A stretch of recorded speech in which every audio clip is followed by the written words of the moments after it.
Okay, let's get this mask off here. All righty. Analyzing how transactions affect accounts.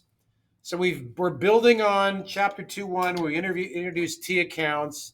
We talked about the debit side being the left side, the credit side being the right side, and if the particular item, the classification, assets are on the left side of the accounting equation, liabilities and equities are on the right side of the accounting equation, and the increase side for anything on the left side of the accounting equation is debit, and the increase side for anything on the right side of the equation is credit. That's what we're building on here. All right, so here we go. Here is a typical, well, I'm going to talk about chart of accounts first of all. Each transaction changes the balances of at least two accounts. This is what we call dual entry or double entry accounting. You're always going to have a debit entry and you're always going to have a credit entry. So you're going to at least have a transaction is going to impact the balances of at least two accounts every time. All right.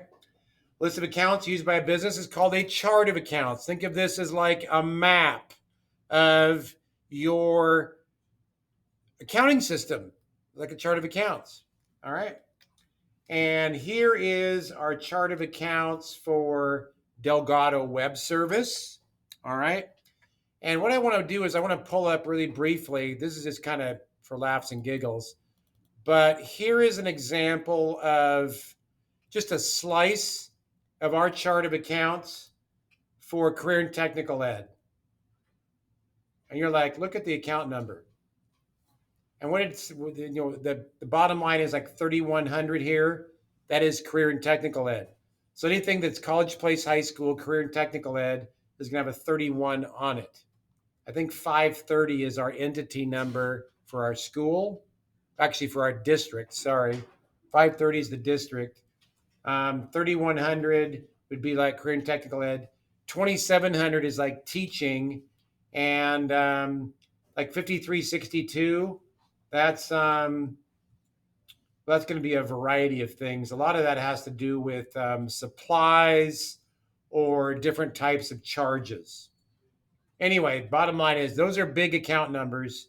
You're talking about a real accounting system like College Place District has. So I work with Mrs. James, Julie James, on this monthly on what we've spent money on. And like my salary is buried somewhere here. Well, just like right down here, it says advisors' salaries. So anything I get paid for being the FBLA advisor goes in there. All right. Chart of accounts. That's just a slice. We've got hundreds and hundreds and hundreds of accounts in the district. Well, here's Delgado Web Service. Here's their chart of accounts. You can see the assets up here. They're in the 100 series. All right. Then we have liabilities 200 series, owner's equity 300 series, Michael Delgado Capital, such and such. All right. And then we have revenue over here, sales. Now you might want to have, like in this case, you might want to have something like miscellaneous revenue. And down here you have expenses. And I've mentioned before, like miscellaneous expense would be something that you might have as something that doesn't, maybe you didn't totally plan for it. It's kind of popped up and you include that in your miscellaneous items, but you're not putting it in another category. It's not like really that important to you. So you just throw it into miscellaneous. But everything else you're saying, it's really important for me to track what I'm spending my money on. I want to know how much money I'm spending on advertising. I want to know how much money I'm spending on insurance, for example. All right.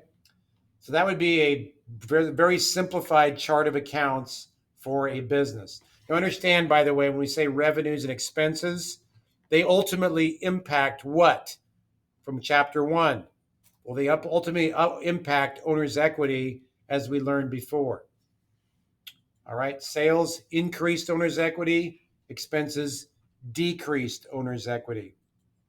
They're at expense of doing business. Okay. Analyzing a transaction. Again, I got these posters on the wall. The 4 things to always keep in mind is which accounts are affected. Which accounts are affected? How is each account classified? Is it an asset? Is it a liability? Is it owner's equity? How has each classification changed? What's the increase side of an asset? What's the decrease side of an asset? Vice versa for liability and owner's equity. What's the increase side of a liability? What's the decrease side of a liability? And the same for owner's equity, because it's on the right side of the accounting equation. How is each amount entered into the accounts? Okay, so where are we putting the numbers at? We're doing a debit. That's an increase. Where does that go?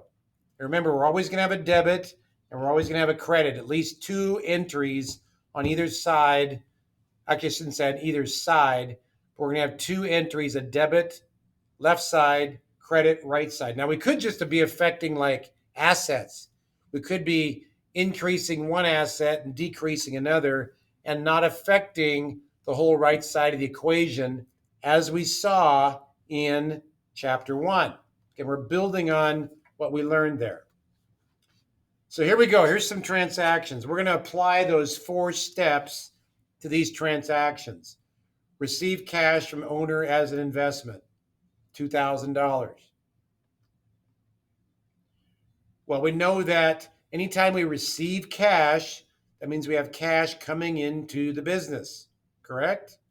All right. So here we go. Cash and Michael Delgado Capital are affected. Those are our 2 accounts. It's classified. How is each account classified? Cash is an asset. Michael Delgado Capital is an owner's equity. All right. Then we move on to assets are increased with a debit. Owner's equity is increased with a credit because it's on the right side of the accounting equation. We put $2,000 in, cash is debited. Michael Delgado Capital, which is an account under owner's equity, is credited. Let's do another one. Paid cash for supplies. Now, again, we've been doing a lot of this practice in chapter 1. We just didn't put any numbers in. Paid cash for supplies. Cash and supplies are affected. Well, they're both assets, correct? Supplies and cash are assets. Assets, supplies are increased. Cash assets are decreased.